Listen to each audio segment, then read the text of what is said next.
La legislació catalana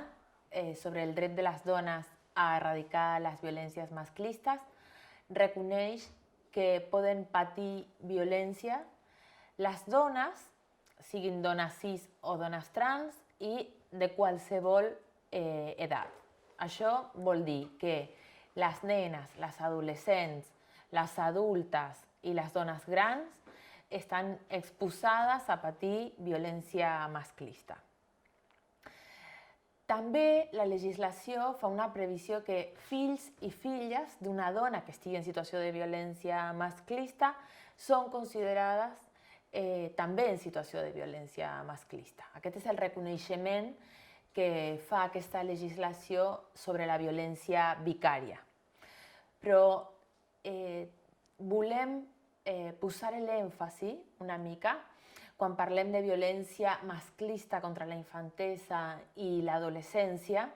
en situacions de violència masclista a les que estan especialment exposades sense que necessàriament es doni aquesta vinculació de tenir a la seva mare en una situació de violència masclista. Per exemple, situacions de violència sexual. Totes les violències sexuals han d'abordar-se des d'un prisma, des del paradigma, des de l'arquitectura legislativa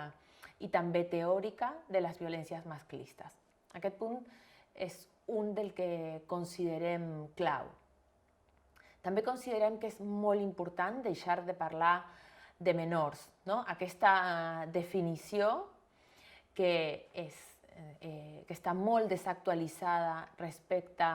dels drets humans i de la forma que parlen els drets humans de nens, nenes i adolescents. És una definició feta des de les mancances, des d'allò que nens, nenes i adolescents no són. I això ha donat pas, d'alguna manera, a un model proteccionista que s'ha instrumentalitzat per no reconèixer les possibilitats de prendre decisions per si mateixes que tenen nenes, nens i adolescents. També és important considerar que les violències masclistes que poden patir nens, nenes i adolescents han de ser abordades des d'una perspectiva feminista, perquè és la perspectiva feminista la que dona el marc teòric de les relacions de poder que generen, que són les causes estructurals d'aquestes violències. Podem pensar això especialment en relació a la violència sexual, en relació a violències que es donen en alguns àmbits determinats, com en l'àmbit educatiu, en l'àmbit institucional, en relació, per exemple, a l'accés a drets sexuals i reproductius, però també en l'àmbit familiar. I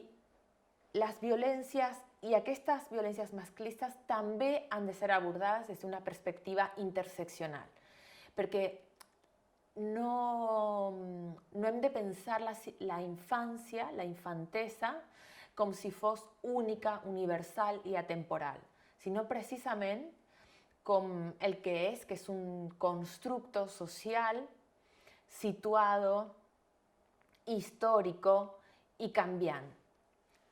Per a la intervenció amb infantesa i adolescència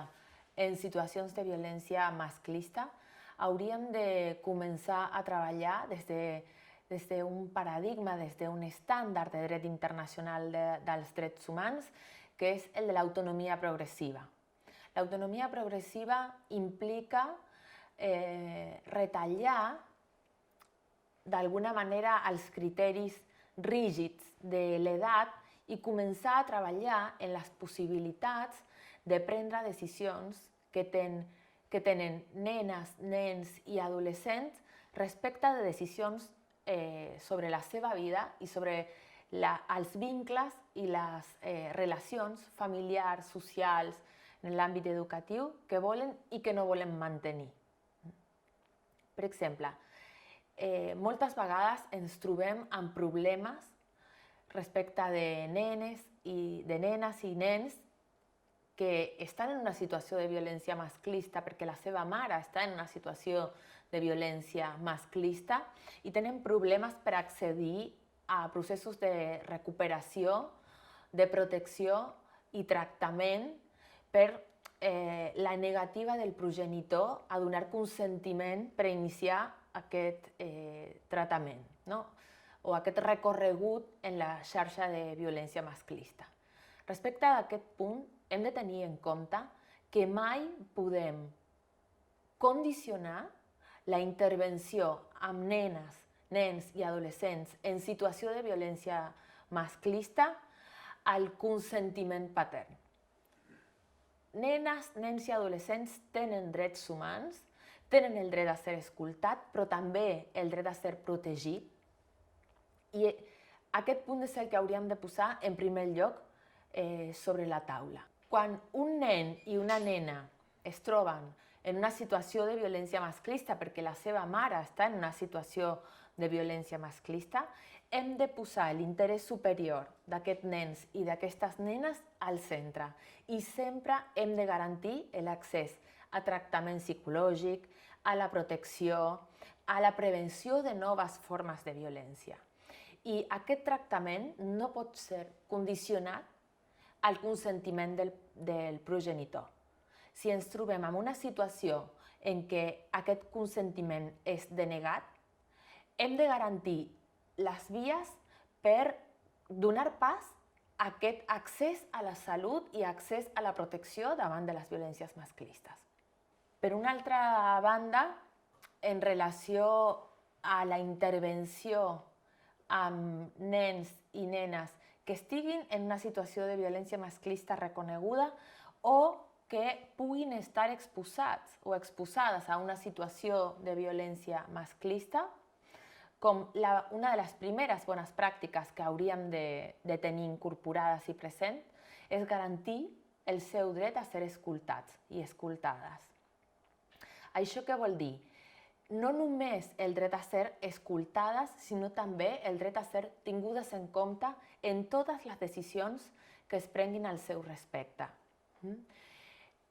Aquest dret, que prové de l'àmbit internacional dels drets humans, que va ser reconegut a finals dels anys 80, podria ser desenvolupat molt més incorporant el paradigma del protagonisme infantil. Aquest paradigma va sorgir a Amèrica Llatina als anys 70 i s'ha desenvolupat també dialogant amb els feminismes decolonials. El dret a ser escoltat, que és un dret reconegut en l'àmbit internacional dels drets humans, que va de la mà del dret a ser tingudes en compte en totes les decisions que es prenguin al seu respecte, dialoga d'alguna manera amb l'autonomia progressiva i podria desenvolupar-se molt més amb la incorporació del paradigma del protagonisme infantil. Aquest paradigma parteix del reconeixement dels nens, les nenes i els adolescents no només com subjectes de dret, sinó com subjectes polítics i com agents de transformació social. O sigui, aquest paradigma ens proposa incorporar la infantesa per a pensar la prevenció, per a pensar la protecció, per a pensar els processos de recuperació i la reparació de nens, nenes i adolescents en situacions de violència masclista. Per exemple, moltes vegades quan pensem la recuperació de les dones adultes, hem pogut reconèixer les potencialitats dels treballs i dels abordatges grupals, perquè permeten dimensionar el caràcter estructural de les violències. Des d'aquest paradigma s'han fet moltes experiències molt interessants treballant, per exemple, amb nenes i nens que van patir situacions de violència sexual, també no només en aquesta dimensió individual, sinó en aquesta dimensió grupal, precisament per generar eines d'apoderament. Aquest punt en el que poso l'èmfasi, que és necessari garantir el dret a la prevenció, el dret a la protecció i a iniciar processos de recuperació quan nens i nenes es trobin en una situació de violència masclista,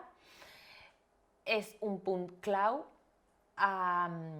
garantir des del principi de deguda diligència. Això vol dir que la intervenció no ha d'endarrerir-se, que la intervenció ha de ser amb rapidesa per poder donar resposta a intervenció des de l'àmbit de les violències masclistes.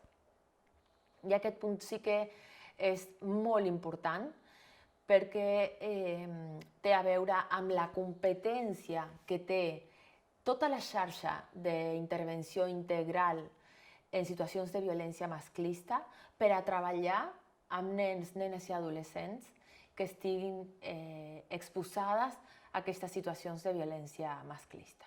La intervenció amb nens, nenes i adolescents en situació de violència masclista ha d'abandonar d'alguna manera aquest model proteccionista i donar pas a un model protagònic. O sigui, hi ha autores que estan proposant abandonar la protecció entesa com substitució de la possibilitat de nens i nenes de prendre decisions respecte de la seva vida i pensant que una de les claus per garantir protecció és donar protagonisme, és donar participació en totes les decisions i en aquest punt és molt important en les decisions judicials, però també en la intervenció que es fa des de la xarxa de protecció i recuperació integral, en totes les intervencions amb nens, nenes i adolescents. Hem de tenir en compte en tot moment que són subjectes de drets humans i entre aquests drets hi ha una gran complexitat de drets reconeguts, però drets com el dret a la confidencialitat, el dret a ser protegit en situacions de violència masclista, el dret a començar els seus processos de recuperació i reparació i el dret a ser tinguts en compte, la seva opinió és clau, per exemple, per combatre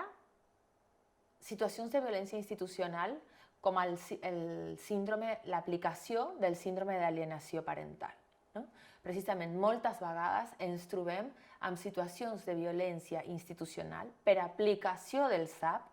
però també perquè aquesta aplicació implica la vulneració del dret a ser escoltat de nens, nenes i adolescents. Precisament, el que es fa quan s'aplica el SAP és no reconèixer, és desconèixer el que un nen o una nena estan dient en judici i deixar-los fora, precisament, d'aquest protagonisme que haurien de tenir respecte dels vincles que volen mantenir o que volen interrompre.